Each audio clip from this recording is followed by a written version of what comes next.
qui nous appelle justement. Vous nous appelez d'où, madame? Bonjour. Je vous appelle du centre de la France, bonjour. Bonjour, et vous êtes infirmière, mais libérale, Myriam. Oui, c'est ça. Oui, et vous vouliez témoigner parce que vous jugez qu'on ne parle pas assez de vous, et c'est vrai, y compris dans ce plan annoncé par Emmanuel Macron. Exactement, moi j'ai écouté le discours d'Emmanuel Macron hier, et à aucun moment on a parlé des infirmiers libéraux. Donc on est quand même 120 000 sur le territoire, avec un rôle essentiel auprès des patients à domicile.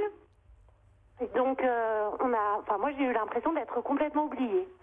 Vous voulez dire que, Myriam, vous faites justement le travail de premiers soins et le premier relais avant une consultation chez le médecin, comme cela pourrait être aussi une forme de continuum d'avenir?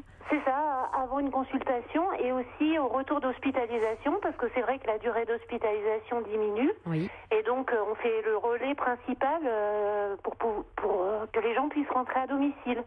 Mais leur vocation et leur mission est essentielle, Frédéric Valtou. Oui, elle est essentielle. Alors, c'est vrai que c'est un regret qu'on a eu hier en écoutant Emmanuel Macron, c'est qu'il n'a pas toujours tiré les conclusions des constats qu'il faisait, et notamment sur le sujet, effectivement, de comment on partage le travail avec tous les professionnels de santé qui existent. Il y a les médecins, bien sûr, mais il y a effectivement les infirmières. Et on sait que le transfert de tâches, c'est un sujet, et qu'aujourd'hui, les infirmières sont des des professionnels de santé à part entière, et qu'elles pourraient assumer une partie aussi des actes, et qu'on pourrait leur déléguer une partie de suivi des patients, d'accompagnement des patients. Surtout dans ces fameux déserts médicaux où il y a quand même ce maillage des infirmières libérales.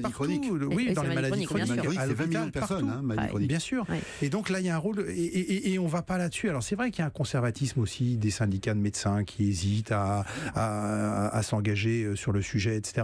Pourquoi? Il y a des blocages, mais c'est comme le débat des pharmaciens qui pourraient effectivement donner des... Néanmoins, sur ça, quand même, il faut être juste. On est assez critique.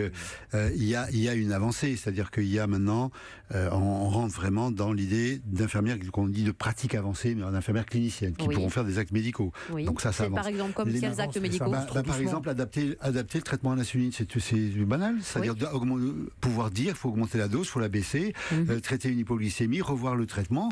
Les infirmières, moi, dans mon service, il y avait 4 infirmières cliniciennes qui suivaient les patients. Alors, elles le font pas toutes seules. Elles peuvent vous dire, j'ai vu monsieur Untel, voilà ce que j'ai fait, qu'est-ce qu'on en pense, on discute, et puis, et je vais vous dire, c'est pas seulement pour les malades les plus simples. Le plus grand succès, c'était pour les malades les plus graves. La télémédecine, il y a longtemps que ça existe. Une infirmière de l'hôpital pouvait téléphoner au malade, le voir rapidement, et en discutant ensemble. C'est ça, un travail d'équipe. Alors, sauf qu'elles sont payées combien, professeur Grimaldi, les infirmières de pratique? Justement, ça pose le gros problème. Et ça, c'est pas dans le plan.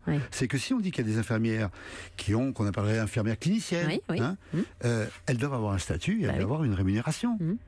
Elles peuvent pas dire, jusqu'à présent, c'est pas de statut, pas plus de rémunération. Alors, elles peuvent faire des tâches de coordination, elles peuvent faire des tâches médicales. Bon, elles sont indispensables. Ceci, ça suppose un travail en équipe. Or, il y a très peu de travail en équipe en France. Il y a souvent les cabinets d'infirmières libérales entre elles, les cabinets de médecins entre eux. Et c'est ça l'idée des maisons de santé pluriprofessionnelles. C'est-à-dire